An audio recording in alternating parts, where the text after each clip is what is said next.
பாத்தீங்கன்னா ஃப்ரெண்ட்ஷிப்ல உள்ள வருவாங்க. உள்ள போட்டாங்க போறியா போடு. எடுத்தோடனே ரெண்டு பேர் உள்ள வராங்க. இது விஷாலுக்கு ரொம்ப காண்டாயிருக்கும். கண்டிப்பா ரொம்ப காண்டாயிருக்கும். ஐயோ போல ஏன்டா உள்ள அனுப்புனீங்க அப்படிங்கிற அளவுக்கு செம்ம காண்டாயிருக்கும். ஏன்னா அவங்க சொன்ன வார்த்தையில செம்மங்க கிளியர் கட்டா வேற மாதிரி அவங்க ஃபேமிலி கேக்குறாங்களோ இல்லையோ இவங்க கன்ஃபார்மா சூப்பரா கேட்டிருக்காங்க. ஏன்னா அவங்க ஃபேமிலி இந்த மாதிரி மேட்டர் எல்லாம் கேட்க முடியல. ஆனா இவங்க ஃப்ரெண்ட்ஷிப்பா இருக்கனால பயங்கரமா உடச்சு விட்டு போயிட்டாங்க. யார் வந்திருக்காங்க பாத்தீங்கன்னா நேஹா அண்ட் சைமந்தாங்கிற ரெண்டு பேர் வந்திருக்காங்க. பவித்ராவோட ஃப்ரெண்டு அண்ட் நம்ம யாருன்னா விஜய் விஷாலோட ஃப்ரெண்டு. ஓகேங்களா? இவங்க விஜய் விஷால்ட்டு என்ன சொல்றாங்க பாத்தீங்கன்னா, 4 வாரமா நீ தெரியவே இல்ல. 4 வாரம் நீ என்னதான் பண்ண, எப்படி இருக்க, எங்க இருக்க அப்படிங்கிறது சுத்தமா தெரியல. நீ ஃபர்ஸ்ட் ஸ்டார்டிங்ல இருந்த மாதிரி இருந்திருந்தீங்கன்னா கரெக்டா இருக்கும். உன்னை என்டர்டைன்மெண்ட் யார் சொல்லியிருக்கா? உன்னை என்டர்டைன்மெண்ட் யார் சொன்னா? இந்த ஒரு என்டர்டைன்மெண்ட் நீ பண்ணல. நீ என்டர்டைன்மெண்டா இருந்தாலும் ஆனா நீ அதெல்லாம் பண்ணவே கிடையாது. நீ அந்த ஒரு 4 வாரம் எந்த ரூட்ல போனங்கிறது உனக்கு தெரியும், நான் அண்டர்ஸ்டாண்ட் பண்றேன் அப்படிங்கிற அளவுக்கு அந்த ஒரு இது சொல்லிட்டு இருக்காங்க. நெக்ஸ்ட் பாத்தீங்கன்னா சௌந்தர்யா பத்தி ஒண்ணு பேசியிருந்தாங்களே, முத்துக்குமார் ஆல்ரெடி பேசியிருந்தாங்களே, அதை உள்ள கொண்டு வராங்க. இதை யாருமே கன்வே பண்ணலையே. சப்போஸ் நம்ம முதல் ப்ரோமோல பார்த்த மாதிரி விஷ்ணு ப்ரோ உள்ள வந்திருப்பாரு. அவர் எதுவும் கன்வே பண்ணுவார் அப்படிங்கிற மாதிரி எதிர்பார்த்தோம். ஆனா விஷாலோட ஃப்ரெண்டே கன்வே பண்றாங்க. என்ன காரணம் பாத்தீங்கன்னா, அந்த சௌந்தர்யா பத்தி கொஞ்சம் கேவலமா பேசியிருப்பாங்க. இவங்க கேரக்டர் இப்படி என்ன இருக்காங்க இவ்வளவு அப்படி இப்படின்னு ஒரு மாதிரி பேசியிருந்தாங்க.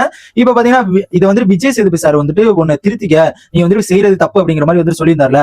அப்போதைக்கு நீ அது தெரிஞ்சா, உனக்கு எதை சொல்றாங்க எப்படி சொல்றாங்க அப்படிங்கிறது தெரிஞ்சா அப்படிங்கிற மாதிரி கேட்கிறாரு. நான் எனக்கு தெரிஞ்சு அப்போதைக்குலாம் எதுவுமே தெரியல அப்படிங்கிற மாதிரி ஒழட்டிட்டே இருந்தாரு.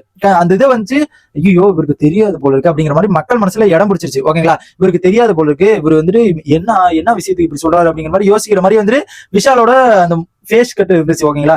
ஆனா அவருக்கு எல்லாமே தெரிஞ்சிருக்கு. ஓகேங்களா? சௌந்தர்யா பத்தி இப்படி பேசினது, சௌந்தர்யா பத்தி இப்படி சொன்னது அப்படிங்கறதெல்லாம் எல்லாமே தெரிஞ்சிருக்குது. இவருக்கு தெரியாத மாதிரி அப்படி இருந்துட்டாரா இல்ல எப்படி அப்படிங்கறது சுத்தமா தெரியல. அதுக்கு ஒரு கிளியர் கட்டா சொல்றாங்க. நீ இதை நீ சாரி நிறைய இடத்துல கேட்டேன்னு சொல்ற. ஆனா அந்த சாரி அதுக்காண்டி கேட்ட மாதிரி தெரியல, வேற எதுக்காச்சும் கேட்ட மாதிரி தான் எனக்கு தோணுச்சு. வெளியில இருந்து பார்க்கும்போது, நான் ஆடியன்ஸா பார்க்கும்போது அது வேற எதுக்காச்சும் கேட்ட மாதிரி தான் இருந்துச்சு எனக்கு. சாரி, அது நீ சாரியாவே நீ கேட்கல அப்படிங்கிற மாதிரி சொல்றாங்க. அதுக்கப்புறம் நீ கூப்பிட்டு நீ இந்த ரீசன் தான் விஜய் சேதுபதி சார் இதுக்குதான் சொல்லி வார்னிங் கொடுத்தாரு, அதை நீ சொல்லி சாரி கேளு அப்படிங்கிற மாதிரி அந்த இதை ஒரு கன்வே சொல்றாங்க. நெக்ஸ்ட் பாத்தீங்கன்னா கேங்கு கூட எல்லாம் இருக்காத, கேங்கு கூட எல்லாம் நீ எதுக்கு இருக்க? அன்சிதா லாஸ்ட்ல அன்சிதா கூட எல்லாம் எதுக்கு ரொம்ப க்ளோஸா இருக்க? அன்சிதா கூட நீ கேப்டன் எல்லாம் சூப்பராவே பண்ண. ஆனா அன்சிதா கூட தான் இருந்த மாதிரி, அன்சிதா ஒன் சைடா போன மாதிரி தான் எங்களுக்கு எல்லாத்தையுமே தோணுச்சு. ஆடியன்ஸா வெளியில இருந்து பார்க்கும்போது அப்படிதான் தோணுச்சு அப்படிங்கிற மாதிரி புட்டு வைக்கிறாங்க. வேற மாதிரி எனக்கு தெரிஞ்சு இதான் பெரிய ரோஸ்டிங் மாதிரி எனக்கு தோணுச்சு. நெக்ஸ்ட் பாத்தீங்கன்னா ஃபைனலுக்கு வரலாமா? எங்க அக்கா அசிகா அக்கா, அப்பா இவங்களை தாண்டா எதிர்பார்த்தேன். என்னடா எவனுமே சொல்லலையே, எவனுமே ஒண்ணுமே சொல்லாம இருக்கானுங்களே. இந்த விஷயம் வெளியில போச்சா இல்லையா, எவ்வளவுக்கு எவ்வளவு அது 1 hour ப்ரோமோல கூட அவ்வளவு எவ்வளவு விட்டுருந்தாங்க. அது சாட்டர்டே சண்டேல உட்காந்து அந்த பிக் பாஸ பார்த்துட்டு நம்ம லவ் பண்ணலாமா வேணாமா அப்படிங்கிற மாதிரி டூயட்லாம் பாடிட்டு இருந்தானுங்க. இப்ப பாத்தீங்கன்னா நீ வெளியில இருந்து பார்க்கும்போது அந்த ஒரு தர்ஷிகா கூட ரொம்ப இடம் கொடுத்துட்ட. ரொம்ப அந்த ஒரு தர்ஷிகாவுக்கு நீ ரொம்ப இடம் கொடுத்துட்ட. அதனாலதான் அவங்க அட்வான்டேஜ் எடுத்துக்கிட்டாங்க. நீ அன்சிதா கூட மாதிரி இருந்தது மாதிரி இல்ல. அன்சிதாவும் தர்ஷிகாவும் ஈக்குவலா இல்ல. நீ தர்ஷிகாவை வேற மாதிரி பாத்துருக்க, அன்சிதாவை வேற மாதிரி பாத்துருக்க அப்படிங்கிற மாதிரி அது ஒண்ணு சொல்றாங்க.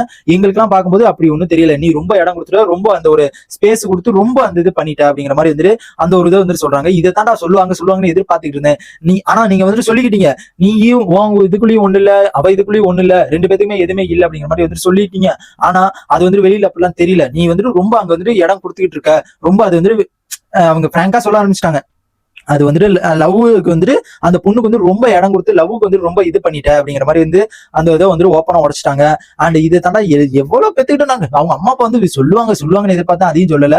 அண்ட் இந்த மாதிரி இது நிறைய போயிட்டே இருந்துச்சு. தர்ஷிகா இப்படி பண்றா அப்படிங்கிற மாதிரி. அதுக்கப்புறம் வெளியில எதுவும் பேசினாங்களா அப்படிங்கிற மாதிரி விஷால் கேக்குறாங்க. இல்ல வெளியில எதுவும் பேசல அப்படிங்கிற மாதிரி அவங்களும் சொல்றாங்க. அண்ட் இந்த மேட்டர் இன்னும் ஒரு டீப்பா கேட்டிருக்கலாமோ அப்படிங்கிற மாதிரி தான் எனக்கு தோணுது. அண்ட் இதை பத்தி உங்க ஒப்பீனியன் மறக்காம கமெண்ட் பாக்ஸ் கமெண்ட் பண்ணி இந்த வீடியோ ஒரு லைக் பண்ணுங்க.